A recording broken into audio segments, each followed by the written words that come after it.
जय माता दी। जो नया साल आ रहा है वो हम सभी को पता है कि 1 जनवरी मंडे की है ना। तो हमने भगवान वीर हनुमान जी की विशेष पूजा करनी है, विशेष उनका आशीर्वाद लेना है, क्योंकि जो बजरंग बली हैं वो संकट मोचन है, सभी को संकटों का हरण करने वाले हैं। चाहे वो व्यक्ति कर्ज की समस्या से परेशान है, चाहे वो शारीरिक परेशान है, चाहे वो भूत बाधा से परेशान है, क्योंकि उनमें इतनी मुझे बताने की जरूरत वैसे नहीं है कि कलयुग के ऐसे देवता हैं जो साक्षात विराजमान हैं। अगर मानो तो वो साक्षात है, ना मानो तो कुछ भी नहीं। ये अलग अलग हर एक व्यक्ति की अलग अलग भावना है, बट मेरी जो भावना है वो ये है कि वो वाकई ही साक्षात विराजमान है।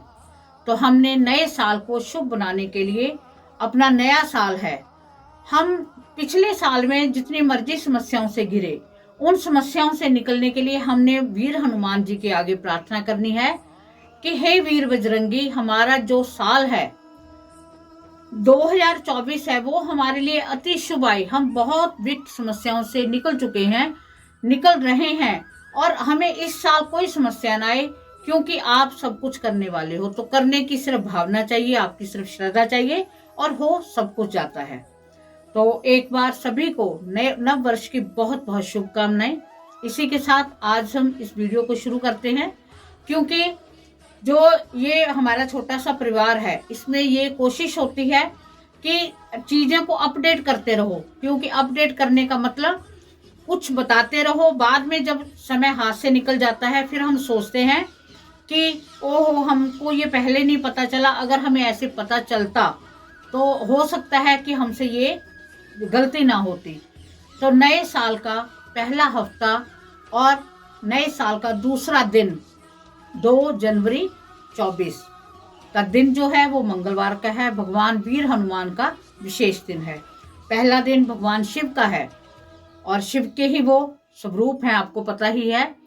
तो वीर हनुमान जी को प्रसन्न करने के लिए, अपनी विकट से विकट समस्याओं का हल करवाने के लिए, चाहे वो आपकी समस्या कर्ज के रिलेटेड है, चाहे वो आपकी सेहत के रिलेटेड है, चाहे कोई भी व्यक्ति आपको बहुत परेशान कर रहा है चाहे उसके रिलेटेड है, चाहे आपका किसी ने बंधन किया हुआ है चाहे उसके रिलेटेड है, चाहे आप सोचते कुछ और हो कुछ और जाता है, चाहे आपकी कोई ना कोई अनहोनी आपके यहाँ होती रहती है, अगर आपके साथ भी ऐसा होता है तो आपने ये छोटा सा उपाय करना है। सबसे पहले तो आपने हनुमान जी का जो चालीसा है, आपको पता है चालीसा मीन 40 दिन का, हनुमान जी का चालीसा आपने 2 जनवरी से स्टार्ट करना है, आपने पढ़ना ही पढ़ना है।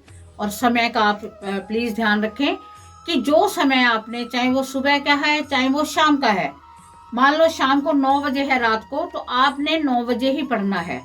जैसे हमारा कोई घर का कोई सदस्य है या कहीं भी हम जाते हैं, ड्यूटी पर जाते हैं, तो हमारा मान लो ड्यूटी का टाइम है 9 बजे का, हमारी जो अटेंडेंस है वो 8:50 या 55 मिनट पे हम लगाते हैं। अगर नहीं तो 9 बजे हमारा जो हेड है, जो भी है, चाहे वो कंपनी है चाहे वो कुछ भी है, मतलब जहां हम जॉब करते हैं, वहां पर उनको वेट हो जाती है कि 9 बजे आना था, क्यों नहीं आया, है ना। उसके बाद में हम 5-4 मिनट का चल जाता है, उसके बाद में वो छुट्टी भरी जाती है, ये नहीं आया, चाहे इसकी 1/3 छुट्टी है चाहे हाफ छुट्टी है। यही हमारा पूजा का हिसाब है। हमारे जो देवी देवता है, जब हम उनके आराधना करने लग जाते हैं तो एक टाइम का फिक्सेशन होना बहुत जरूरी है, क्योंकि हम चाहते हैं कि जैसे हम भगवान की देने का वेट करते हैं कि वो हमको दे, तो उनको भी हम इंतजार, हम एक टाइम फिक्स करें कि उनकी आंखों में वो इंतजार हो, जैसे हम किसी का इंतजार करते हैं कि मेरा ये भक्त बैठेगा और मेरी आराधना करेगा, और मैंने इसके बाद में इसको कुछ देना है। तो ऐसे नहीं कि आपके सामने आकर वो खड़े हो गए, पर आपकी भावना से वो भावना जुड़ी हुई है। तो ऐसे ही आपने एक टाइम की फिक्सेशन करनी है, कौन से टाइम आपने चालीसे को पढ़ना है, ठीक है। चालीसा आपने 40 डेज कंटिन्यू पढ़ना है, उनकी जोत जगानी है, चाहे तो चमेली के तेल से जगाएं चाहे देसी घी से जगाएं, आपने उनको जगाकर अपने ही मंदिर में बैठकर कर लो। जरूरी नहीं कि बाहर मंदिर में नहीं टाइम मिलता, कोई इशू नहीं है। आपने वहां पर बैठकर 40 दिन आपने पाठ करना है। उसके बाद में आपने, जब आपका पाठ कंप्लीट हो गया, 40 डेज कंप्लीट हो गए, आपकी जो मनोकामना है आप संकल्प लेके वो पाठ करो कि हे वीर हनुमान, मैं आपका इस समय पाठ करूंगा, मेरी ये समस्या दूर हो जाए। तो आपने, अगर नहीं है, आपकी कोई भी समस्या नहीं है, तो भी आपकी मुझे आशीर्वाद चाहिए। आशीर्वाद में क्या है कि वो आपको कोई समस्या आने ही नहीं देते। जिसने आशीर्वाद मांग लिया उसने सब कुछ मांग लिया। तो आपने उनके आशीर्वाद प्राप्त करने हेतु 40 डेज आपने उनका पाठ करना है। उसके बाद आपने, जैसे किसी गरीब को या ब्राह्मण को या किसी को भी आपको हम किस दान दे सकते हैं। क्या है कि हो सके तो ब्राह्मण को भोजन कराएं, किसी भूखे को भोजन कराएं। जो गुड़ होता है उसका, जैसे हम रोट बनाते हैं हनुमान जी का, वैसे ही आप रोट बनाकर मंदिर में तो हमने चढ़ाना ही चढ़ाना है। उस रोट को आपने स्पेशली दान करना है, गुड़ का दान करना है।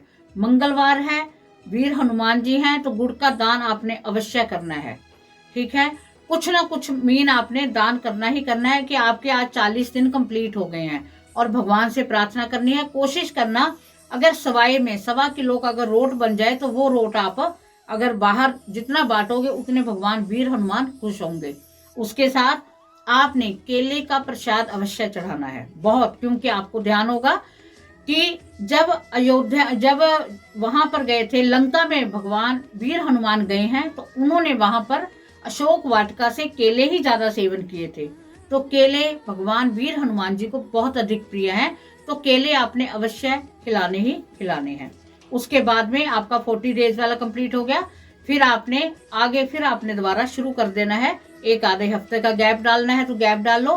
कहने का मतलब 40 दिन आपने, 40 डेज आपके कंप्लीट हो गए, तो उनको पता चलना चाहिए कि मेरे भक्त के 40 दिन पूरे हो गए, इसने मुझे ये कार्य कहा था, मैंने ये करना ही करना है। तो हम भी, भगवान भी हमसे बंधे हुए हैं। अगर उनके सेवक नहीं होंगे, अगर उनके सेवादार नहीं होंगे, अगर उनके भक्त नहीं होंगे, तो उनको भगवान कहेगा कौन। इसलिए वो भी भक्तों के बंधन में हैं। आप किसी के एग्जाम्पल देने की जरूरत नहीं है। भगवान राम स्वयं वीर हनुमान जी के ही बंधन में समझ लो, सबसे प्रिय उनके भक्त थे, वो भी उनके भक्त ही थे। तो हमें इसमें उदाहरण की जरूरत नहीं है। एक तो आपने ये करना है और इसे अवश्य करना है नए साल को सुखमय बनाने के लिए। अब जो नेक्स्ट मैं उपाय बता रही हूँ वो क्या करना है, आपने इसे 5 मंगलवार नए साल के दूसरे दिन से शुरू करके 5 मंगलवार कंटिन्यू करना है। आपने 5 बरगद के पत्ते लेने हैं, उस पर जय श्री राम लिखकर अपना नाम और अपने पिता या अपने माता का नाम लिखना है। उसके बाद में उसके ऊपर आपने 5 आटे के दिए बनाने हैं, उसमें चमेली का तेल डालना है और वो दीपक आपने मंदिर में जगा कर आने हैं। और वहीं बैठकर आपने हनुमान चालीसे का पाठ भी करना है या संकट मोचन का पाठ करना है। इसमें क्या है कि आपने अपनी मन की भावना, जो आप के मन में इच्छा है, जो आप करना चाहते हो, आपको किसी दुश्मन ने परेशान कर रखा है, आप किसी बात से अपसेट हो, आपको किसी रोग ने घेर रखा है, ये आपकी ही इच्छा है, आपने क्या, आपको किसी कर्ज ने घेर रखा है, तो आप विशेष रूप से इस प्रार्थना को करें। और इस उपाय को आप करोगे, प्रार्थना आपने करनी है, प्रार्थना में ही दम होता है। अगर आपकी प्रार्थना ठीक है तो आपका जो उपाय है वो अवश्य सफल होगा। इस बात का हमेशा याद रखना। 5 मंगलवार आपने इस उपाय को करनी है। अगर आपकी कोई भी नहीं है तो आपने कहना है कि हे वीर बजरंगी, मेरा ये जो साल चल रहा है ये बहुत अच्छा है, मैंने आपके नाम से शुरू किया है और ये साल सभी संकटों को चीरता हुआ जाए, मुझे आगे से आगे प्रगति दे, मेरी प्रमोशन हो, जो भी आप चाहते हो। आप देखना आपकी जो समस्याएं हैं उनका अंत होगा और वीर बजरंगी का आपके ऊपर विशेष आशीर्वाद होगा। तो हम सभी ने नए साल में बालाजी का आशीर्वाद लेना है। बालाजी के आगे उनको इतना प्रसन्न करना है कि हम भी उतने महान भक्त नहीं बन सकते, पर चाहे तुच्छ ही सही, चाहे 0.0 ही % उनके हृदय में रहें, पर रहेंगे जरूर। अगर हमारी भावना है तो वो हमें अवश्य ही हमारी मनोकामनाएं पूर्ण करेंगे। तो मैं भगवान वीर हनुमान जी से, बालाजी से, सालासर के बालाजी से ये प्रार्थना करती हूँ, मेहंदीपुर के बालाजी से ये प्रार्थना करती हूँ कि हम सभी का, आपके साथ मेरा समेत, हम सभी का जो नया साल है वो बहुत शुभ आए और हमारी सभी की जो समस्याएं हैं वो दूर हों। तो इसी के साथ सभी को बालाजी का विशेष आशीर्वाद। जय बालाजी।